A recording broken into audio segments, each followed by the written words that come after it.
So the first speaker after the lunch break will be Jonathon Pendlum. He is someone I've spent a lot of my professional time in the recent weeks working on RFNoC. Jonathon is the lead developer for RFNoC at Edis. He's also a senior software engineer at NI. Basically, this will be the same role. I'll be talking about building an OFDM receiver with RFNoC, something that I'm very excited to see. Jonathon. Thank you, Martin. So yeah, my name is Jonathon. I'm a senior software engineer at Edis Research, and I will lead the FPGA designer for RFNoC. And also, we have Martin up here because him and I spent a lot of time on this together, weeks and weeks. So he definitely deserves a lot of credit too. So for our outline, first I'm going to talk about what was our goal. And really, what we want to do with RFNoC is build a receiver for lifetime. The idea is that by building a fairly complicated application, we'll not only be able to expand RFNoC, but we'll also be able to find the areas that are where it's falling short and maybe difficult for people to use it themselves in their own projects. Next, I'll also talk about, just give a bit of a background about VM and go through the implementation, summary, and finally go through the demo, a live demo. So our goal, let's receive 802.11a packets from RFNoC. Now, we've heard a lot about RFNoC, so I won't go over that. But one thing that is very useful for doing OFDM and RFNoC is that it's just it's a very widely used application. A lot of people are very interested in it. It's hot, everybody talks about it. For the physical layer, 802.11a especially is 20 megahertz wide channels, or OFDM. What's also interesting is the MAC layer. It requires low latency processing. That's one thing that hopefully maybe you're aware of with RFNoC, is the fact that because you're on the FPGA directly processing the samples, you can do very low latency processing. For instance, in the MAC layer for 802.11, we have the DCF. And the idea is that you need to sort of sense the spectrum and make sure that you don't transmit when other people are transmitting, as well as gray send, clear send. And all those require low latency processing where if you try to send the samples up to the host, see the spectrum is open so you can start transmitting. By the time your samples get back and out the antenna, somebody else has already came and started transmitting. So you really need that low latency processing, and RFNoC is great for that. Also, the nice thing about 802.11a, or 802.11 in general, is in community radio, there's the GR IEEE 802.11, so there already is some software solutions that exist out there. And our big picture idea with RFNoC 802.11a OFDM is that we want to make it generic and moderately granular, where we can break up our design into various blocks. And also make it somewhat generic, so it's just not 802.11a. You can do other OFDM implementations. And of course, we want it to be well integrated with community radio. Because the community radio is such a powerful tool, and later on in the presentation, I'll show how helpful it's been in my debugging and just looking at the various signals in my design in real time. So just a really brief OFDM primer. OFDM stands for orthogonal frequency domain multiplexing. It's a multi-carrier wideband modulation, very efficient. It's robust. The reason they call it orthogonal is because the subcarriers are orthogonally spaced. You achieve that by basically using an inverse fast-forward transform as a general approach. It's widely used in various standards like LTE and 802.11a and DVB-T. Community radio for a while has had support for OFDM. It's quite easy to generate OFDM signals. You have a mapper that maps your constellation, where it can go into the OFDM carrier allocator block through the IFFT and then add on the cyclic prefix. So it's all built into the radio. Just drop the blocks down and get ready and generate your OFDM signals. Now, I want to just talk briefly about the structure of the 802.11a5 because we'll be looking at some signals later on, and this might be helpful if you have an idea of what they are and what they mean. So it's 20 megahertz wide. There's 64 subcarriers, which you can think of as FFT size 64. There's 48 data, 4 pilots, 12 guard band. It has a very simple structure. You have preamble, header, and then data. There's a short and long preamble, that's for time, frequency, and phase synchronization. And up here, this is actually out of the standard, this picture. It shows sort of what the structure looks like.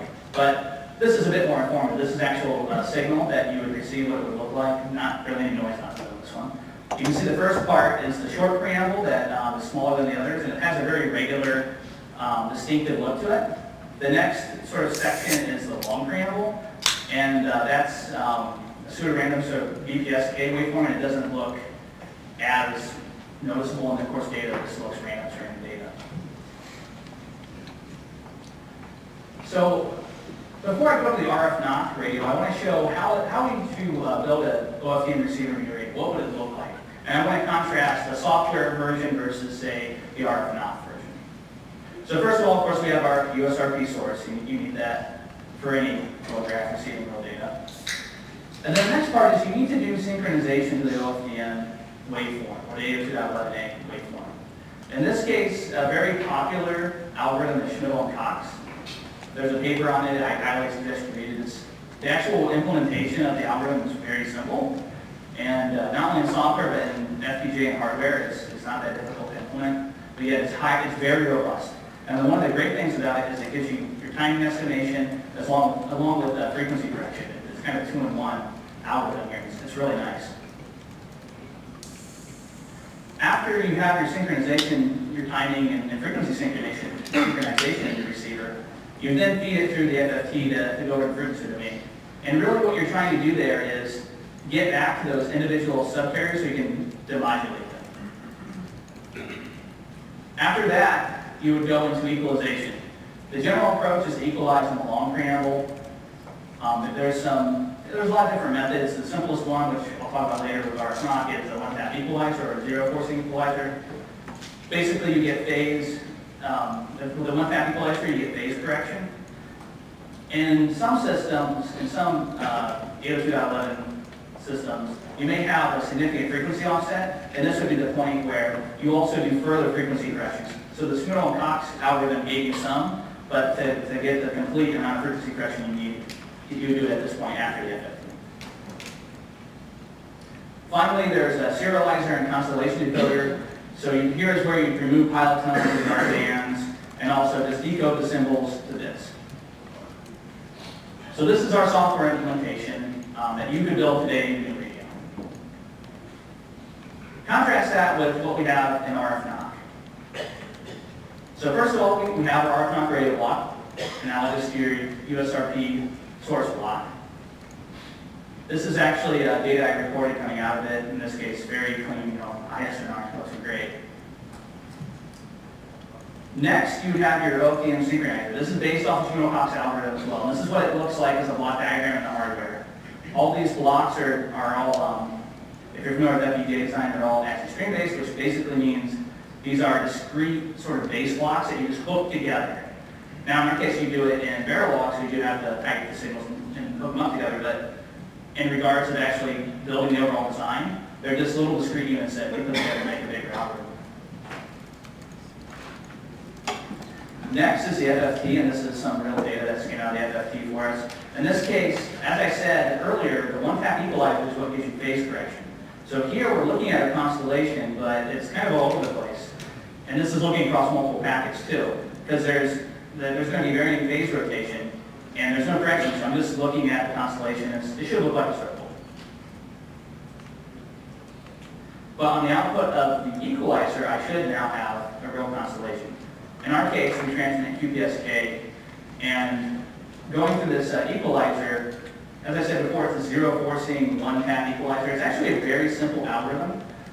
The idea is we're in the frequency domain, and we know that when we send a signal through free space or through the channel, in the frequency domain, basically y of f is equal to h of f times x of f, where h of f is your channel, x of f is whatever you transmitted, y of f is what you received.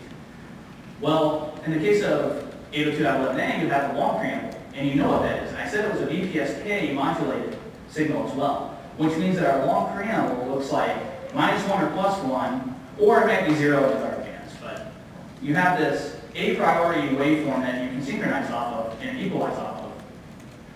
And that really simplifies implementation, because now I don't have to, actually I can just say is 0, -1, or +1. And I can get h of f from that. very easily.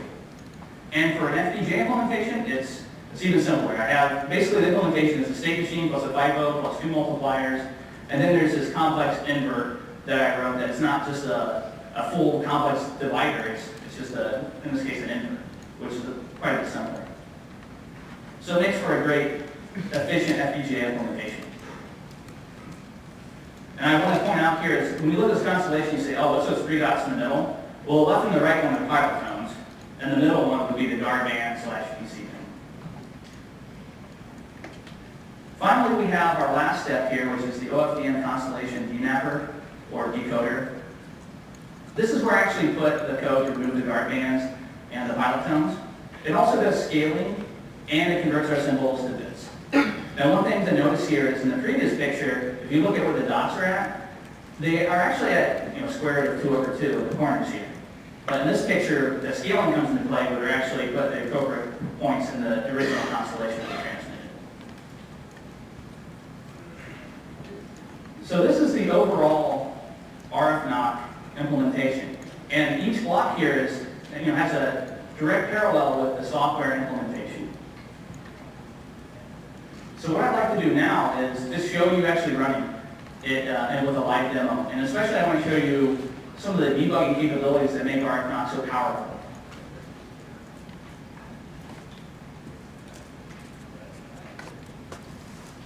So what we have up here, just to give you a quick explanation, is we have a B200 along with an X310, an X310, yeah. And we're just hooked up and we're going to start transmitting here in the ISM band.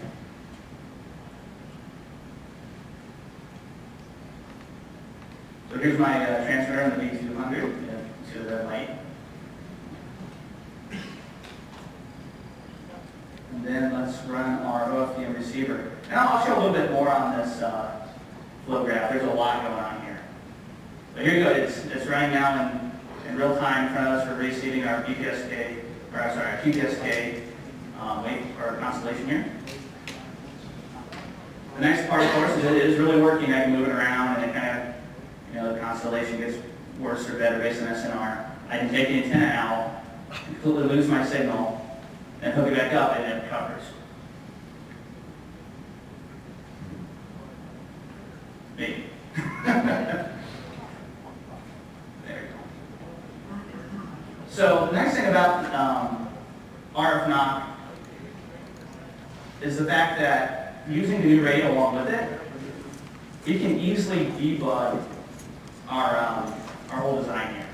So let me kind of show you this flow graph I have here, because I kind of glossed over it really quickly. So you can see up here I have a lot of blocks going on. And this is all a part of my debug and design and workflow when it comes to doing RFNoC. So up here, I have this all grayed out, but up here it just generates those signals to be able to transmit. And the neat part about this is I have, let's say, my channel model right here. So I could, within software, add noise or frequency offset or model the channel. And let me actually show you this one. This is the one I usually use. So this is not grayed out. Then here you can see right here I could transmit if I wanted. Or I can continue on through this path, which, if you see, I use virtual sinks and sources a lot. This actually comes back down here, and I can save this to the file. And that's really powerful because with RFNoC, one of the things I tell people is you want to simulate. You want to use ModelSim as a simulator for FPGA and DCL designs. And the cool part is in GNU Radio, I can generate this OFDM signal completely, save the file, and then load it up in my simulator and run it through. And I spent a lot of time doing that, just doing this iterative design cycle. And it was really fast compared to trying to maybe write something in C or an octave. All the blocks are available for me just to do this really quickly with GNU Radio. So it's really powerful in that regard. Also, what is nice is the fact that I can just disable all this and instead just have my normal RFNoC path. And at each point in the design, I can sort of tap off here and take a look. So in this case, on the output of the constellation demapper, where you should see the constellation, I come back into GNU Radio and I just do the constellation. But I can also tap off right before the equalizer. So let me disable this.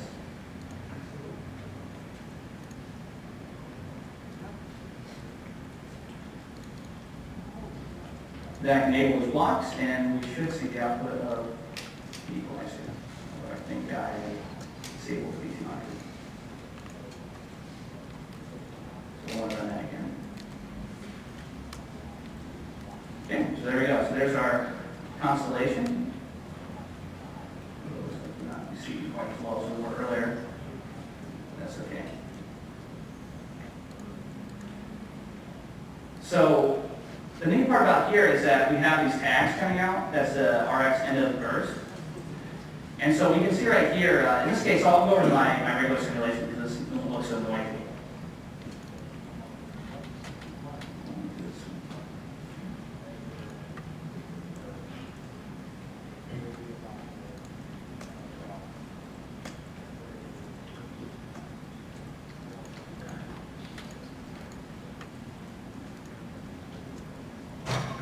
Okay, so this is actually feeding in data from the new radio into the X300 and coming back. So it's in, you can think of it almost like a loopback mode. But the nice part about this is now I'm receiving pristine data that I can then do things like vary the noise and make it look bad or do like frequency offset, which in this case the algorithm does a great job of frequency correction. So you have to really get far out before it starts kind of having some issues. But the neat part about this is the fact that we're getting these tags coming out at the end of burst. And so this is actually what the output of the FFT looks like after it's been phase corrected. And you can see we have our 4 pilot tones, 3 positive and 1 negative. The actual standard, you're supposed to vary this sort of, where you have 3 positive, 1 negative, and they kind of switch between them. But in this case, we're just using the same spots for them. But it's really neat then, because you can just see what the output of the frequency correct, or the phase corrected FFT output is. And this is very helpful because I actually had a problem that I was debugging last night even, where the AGC algorithm that's in the synchronizer wasn't working properly. And I could see at that point that there was some strange level oscillations, and clued me in that I was actually applying my AGC from my incoming packet to part of my processing of the previous packet. And that was just as easy as looking right there, and I instantly was clued in. But when I tried looking at that in simulation, I couldn't find it because that would only occur so many packets in. And if you ever do FPGA simulation, one thing you know is it's very slow. So the ability to be able to look at these signals in real time and debug is extremely powerful.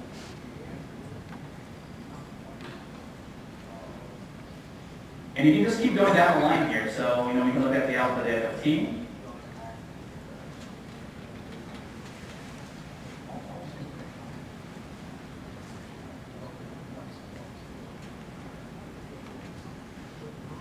And here, as I said before, we have this sort of phase rotation that is seemingly somewhat random. But if I decrease my frequency offset, because this is generated within the test bench, now it's locked in place because I don't have a frequency offset, I don't have any phase rotation from that.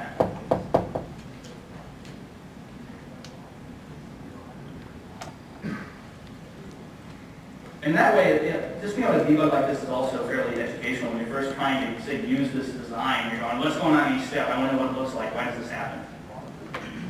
So this is the output of the OFDM synchronizer.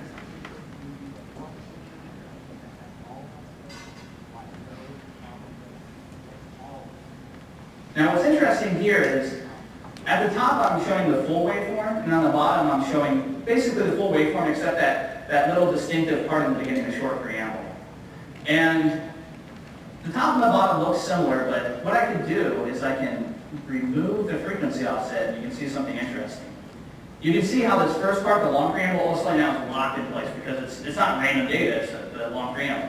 And what this is showing us is I am synchronizing on the same spot over and over and over again. So this synchronizer is working really well. If for some reason I was off by a sample or anything, you would instantly see it here. So this is another great thing, is you can quickly visualize, am I synchronizing in the right spot? Is there something wrong with my algorithm? Is it just all over the place? In this case, no, it's working perfectly. And then if I add noise, you can see, it starts to get a little bit like a flip there, you see? And that's because it's going off by a sample. The noise is causing it to move a little bit. And that's okay, because that's why you know at the end you have the cyclic prefix. You move over by a sample, you have the cyclic prefix, so you have that circular convolution, and you're okay.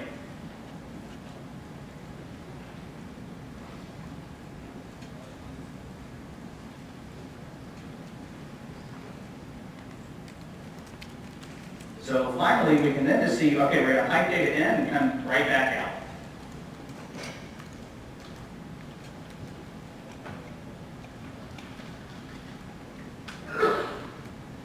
And I put a little FFT down there, but you'll see here, this is, so the top is what we're sending in, and the bottom is what we're receiving back, and it just basically looks the same. But that's great because in that way you can tell, am I getting data into my device properly? You know, is RFNoC infrastructure-wise having issues with the dropping package or something? No, it's working great. So with that sort of, those tools in your tool set and using RFNoC, it just makes it really easy to understand where the issues are in your design, where it's falling short, and also to show other people what's going on step by step. It's just really powerful and it made my whole design process a lot easier. So that pretty much concludes the live demo.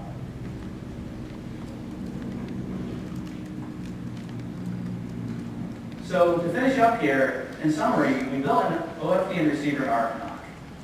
And one of the big things is developing DSP blocks always brings a lot of fun challenges. As I said, I had issues with AGC, I had issues with frequency offset correction, all these different issues. It's a lot of fun to figure them out, and especially having RFNoC with our test benches and also being able to use GNU Radio to generate data and view at different points in the algorithm has made my life a lot easier. Also show that it's really well integrated with GNU Radio and GRC. You know, those blocks are there available just to drop down and use. And in some ways you say it's a similar workflow to GNU Radio. When you're debugging your algorithms, what do? You drop down some sort of visualization at each point, constellation or FFT or a time stream. And with RFNoC, you can do the same thing. And what's also important is that we're pushing this out there so people can get it. You know, it's all going to be available in our RFNoC repository. And, well, I want to show a little bit of this too. It's the joint signal processing. We spent a lot of time on the whiteboard kind of ironing out our algorithms and such. So another thing that, I guess I'm missing this slide, but another thing that I want to talk about too is, so that's just the receiver. And also, you might, if those that have done OFDM design, you might be thinking, well, where are the other blocks? I mean, there's got to be more than just those couple blocks. And that's true. We're going to be actively working on this. We look at doing an OFDM, that's this as an OFDM reference design. So additional blocks such as like, I do AGC in the synchronizer, but also front end AGC where I actually control the radio front end and do the gain and adjust gain there. Additional frequency correction, perturbative decoder for core error correction. In this case, I don't have any error correction. And also, we're going to do the transmitter side, and you know, be able to generate the OFDM signals and insert the cyclic prefix and do pulse shaping and all those things. That's the end goal. Is we'll eventually be able to receive 802, transmit and receive 802.11a packets, and pipe them into Wireshark even, so you can see them, you know, live on your screen. And that's the end goal. And we have a pretty good foundation here. And I'm very passionate about DSP design and FPGAs, so I'll be spending a lot of time working on this and making sure we make it there. And hopefully, you know, next year at GRCon, we come back and show you something even bigger and better. So if there's any questions, that's it.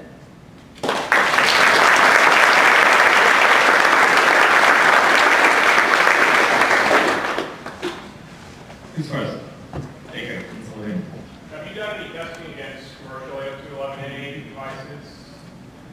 So I have not done any testing yet with just receiving, say, a router off of the air. I haven't done anything like that yet. One of the things is that we're missing some of the more important components that you need if you're going to receive really long packets, because there's embedded pilot tones.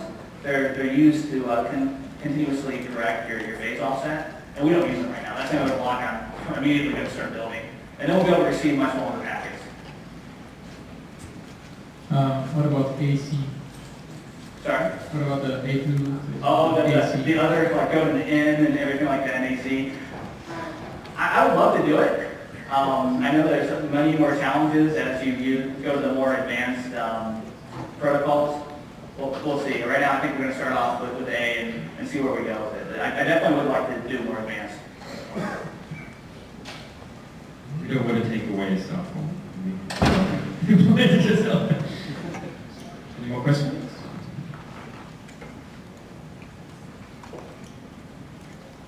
There. I know this is brought up yesterday at the RFNoC tutorial, but I kind of forgot. And I was wondering, is there a time frame on about when we will have to use software for debugging somewhere? I don't know. So you're talking about ModelSim? Yes, awesome. So that's, one thing I talked about, and those of you who aren't familiar, is ModelSim is a tool that you use to simulate RTL or your FPGA designs. It's very helpful because you can see the accurate representations on what's going on in there. One thing is that it's not a free tool. It does have a license that costs money. So Vivato, the FPGA design tool, actually has a free one called XSim. Free in the fact that you have to get the Vivato license to use it, but it's not additional. And that is, we're going to have support for that. I can't give an exact date because, you know, there's only so many of us working on it. But I would like to be able to, in the next month or so, have support for it. Actually, is Pascal already here? Yep. Okay, can you already start setting up? And Do we have any more questions? Did I see any more hands just now?